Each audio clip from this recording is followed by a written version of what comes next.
There are moments in law enforcement that define not just careers, but the very soul of a department.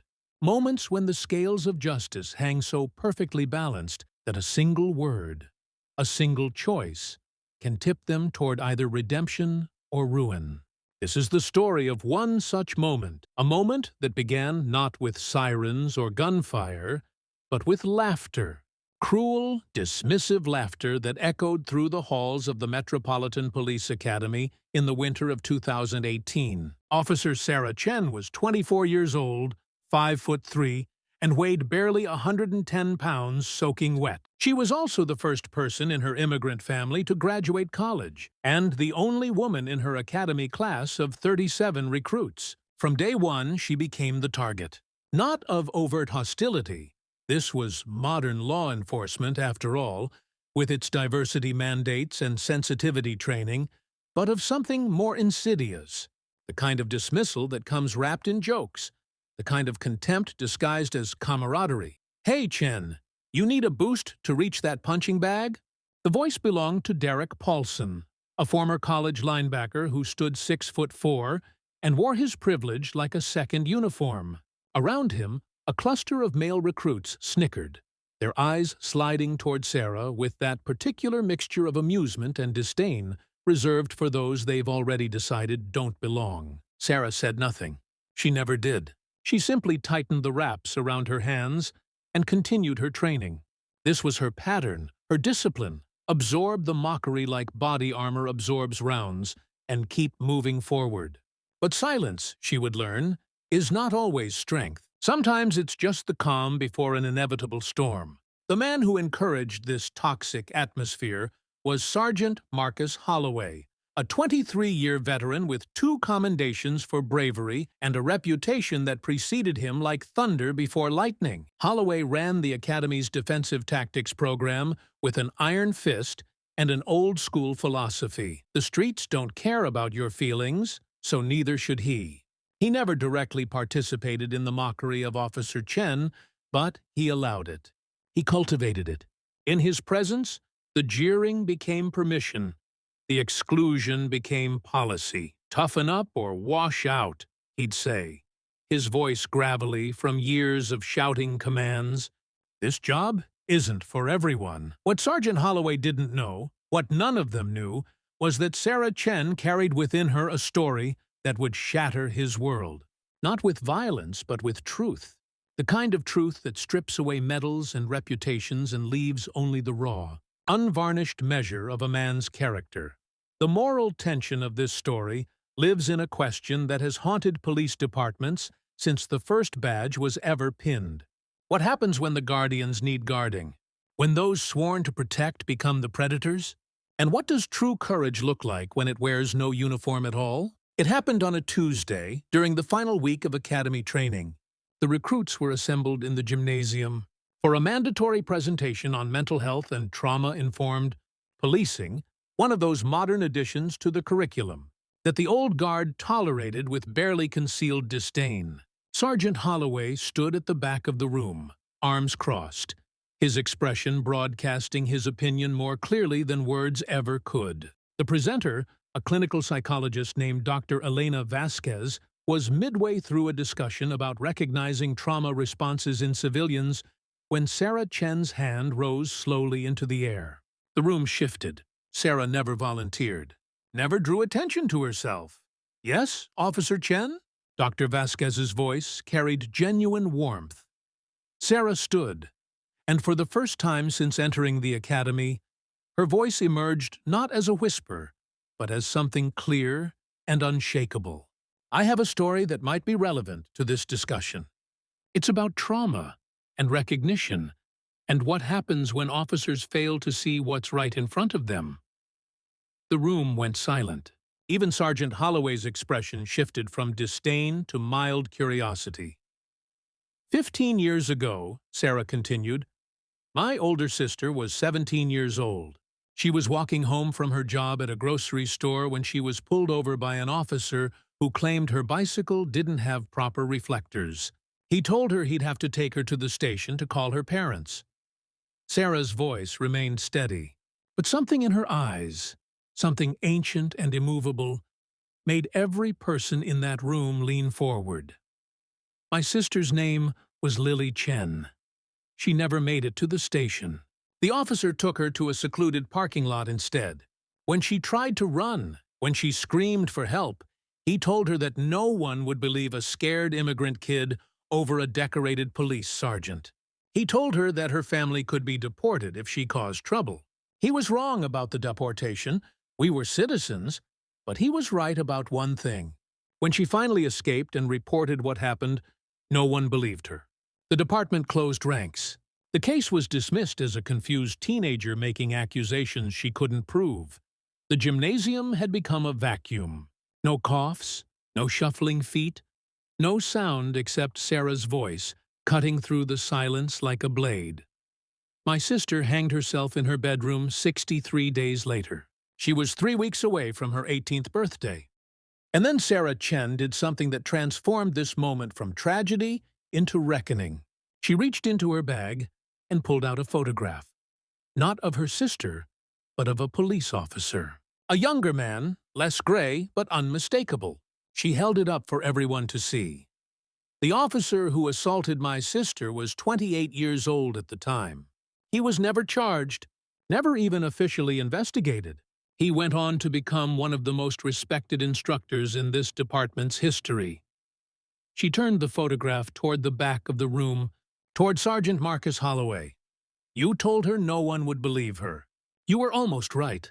The sound that came from Sergeant Holloway wasn't a word. It was something more primal. A noise scraped from the deepest chambers of a man confronting the ghost of his own sins. His knees buckled, and 300 pounds of decorated law enforcement crumpled to the gymnasium floor. Not in defiance, not in denial, but in the instant, devastating recognition of truth. Tears streamed down his face as he knelt there, unable to stand, unable to speak, unable to do anything but exist in that moment of absolute moral collapse.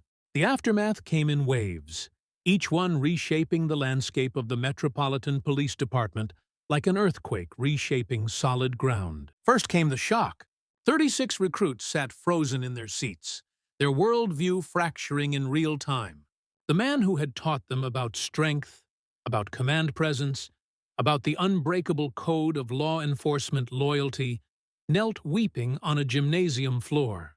The woman they had dismissed as too small, too quiet, too soft for this job stood above him, not in triumph, but in the terrible, quiet dignity of someone who had carried the weight of truth for 15 years. Dr. Vasquez moved first, her clinical training overriding the emotional paralysis that gripped everyone else. She knelt beside Holloway, not to comfort him, but to ensure he didn't harm himself in that moment of reckoning. 2 academy supervisors rushed into the room, summoned by the unnatural silence that had replaced what should have been a routine presentation. Then came the investigation. This time, there would be no closing of ranks, no dismissal of accusations that couldn't be easily proven. Sarah Chen hadn't just shared her story. She had come prepared with 15 years of documentation. Medical records from her sister's rape kit examination, which the original investigating officers had somehow deemed inconclusive. Phone records showing multiple calls to the police department's internal affairs division, none of which resulted in returned calls or formal interviews. Most damning of all, a recording her sister had made 3 days before her death. A 17-year-old girl's voice describing in excruciating detail what had been done to her and by whom. The recording had been deemed inadmissible in the original investigation due to chain of custody concerns. But Sarah Chen hadn't brought it to make a legal case. The statute of limitations had long since passed for most charges. She brought it to make a moral case, and in that, she succeeded beyond measure. Sergeant Marcus Holloway was placed on immediate administrative leave. Within 48 hours, he submitted his resignation. He didn't fight it, didn't lawyer up, didn't issue denials or claim misunderstandings. For the first time in his 23-year career, perhaps for the first time in his life, Marcus Holloway looked directly at what he had done and couldn't turn away. But the aftermath extended far beyond one man's downfall. The Metropolitan Police Department initiated a comprehensive review of all sexual assault cases involving officers from the previous 20 years. They discovered a pattern that should have been obvious all along, a system designed not for justice, but for protection of its own. 8 other cases emerged with similar hallmarks: young victims, dismissive investigations, closed ranks. The chief of police held a press conference that made national news. He stood at a podium, his face ashen, and did something that police chiefs almost never do. He apologized without caveat. "We failed Lily Chen," he said, his voice breaking. "We failed her family. We failed every person who trusted us to be better than this. Today, we begin the hard work of earning back that trust." Officer Sarah Chen completed her academy training. She graduated first in her class, not because the department was trying to make amends, but because her final examination scores were the highest recorded in academy history. At the graduation ceremony, she received her badge in front of family, friends, and a contingent of officers who now looked at her with something they should have offered from the beginning: respect. But perhaps the most profound element of the aftermath was what happened to Sergeant Holloway himself. He didn't disappear into comfortable retirement. He didn't move to another state and pretend his past didn't exist. Instead, Marcus Holloway did something that almost no one expected. He spent the remaining years of his life trying to make amends for the irredeemable. He testified voluntarily in 3 of the reinvestigated cases, providing insider knowledge of how the department had suppressed complaints. He established a foundation in Lily Chen's name that provides counseling services for assault survivors. He spoke at police academies across the country, not as a decorated veteran sharing war stories, but as a cautionary tale about what happens when power corrupts and institutions protect predators. The moral of this story isn't simple or satisfying. It doesn't fit neatly into a frame about good triumphing over evil, because evil had already won when it took Lily Chen's life 15 years earlier. Nothing Sarah Chen did, nothing Holloway's tearful collapse achieved, could bring her sister back. But there is still a lesson here, carved into the granite of this tragedy. Accountability isn't optional in law enforcement. It's the foundation on which all other principles rest. Respect isn't given because of rank or years of service. It's earned through consistent moral courage. And truth, no matter how long it waits in silence, will eventually demand to be heard. The real question isn't whether Sarah Chen should have had to carry her sister's story for 15 years before finding someone who would listen. The real question is, how many Lily Chens are still waiting for someone to believe them? 7 years have passed since that Tuesday in the Metropolitan Police Academy Gymnasium. Officer Sarah Chen is now Detective Sarah Chen, working in the Special Victims Unit, where she investigates the exact kinds of cases that destroyed her sister and almost destroyed her. But it's not her detective's badge or her case closure rate that makes her a legend. It's the story. The story has traveled through every police academy in the state, then through academies across the nation. It's been told and retold, sometimes embellished, sometimes simplified, but always carrying the same essential truth at its core. Rookie officers hear it during their ethics training. It's become a parable, a modern myth about the price of silence and the power of moral courage. Remember the Chen case, instructors say, when discussing the importance of believing victims. Remember what it cost. The gymnasium where it happened has been renamed. A plaque on the wall commemorates Lily Chen and lists the names of other victims whose cases were mishandled by the department. It's a memorial, but it's also a warning. Institutional failure is a choice that carries consequences measured in lives. Marcus Holloway died 4 years ago, not from the cancer that was slowly consuming him, but from a deliberate overdose of pain medication.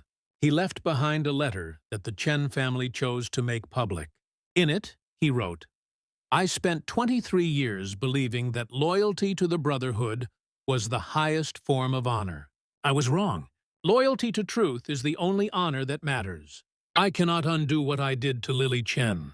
I cannot give Sarah back the years she spent carrying a burden I created. But I can stand as proof that even the most broken among us must eventually answer for what we've done. Detective Sarah Chen still has that letter. She keeps it in her desk drawer, not as forgiveness. She has made clear that some acts transcend forgiveness, but as a reminder that accountability is possible even when redemption isn't. When asked what she wants people to take from her story, Detective Chen's answer is characteristically direct. I don't want to be called brave for doing what should be normal.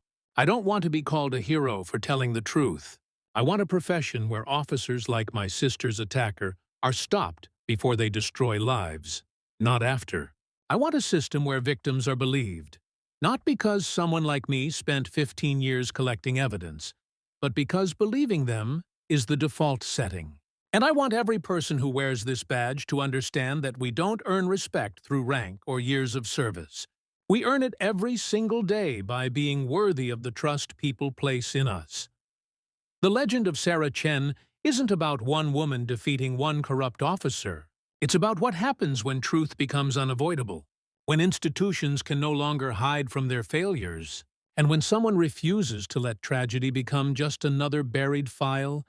It's about the moment when power knelt before justice, when medals and commendations meant nothing in the face of moral reckoning, and when 36 recruits learned the most important lesson of their careers. The badge doesn't make you righteous. Your choices do. Don't forget to like, comment, and subscribe for more powerful stories from States of Justice.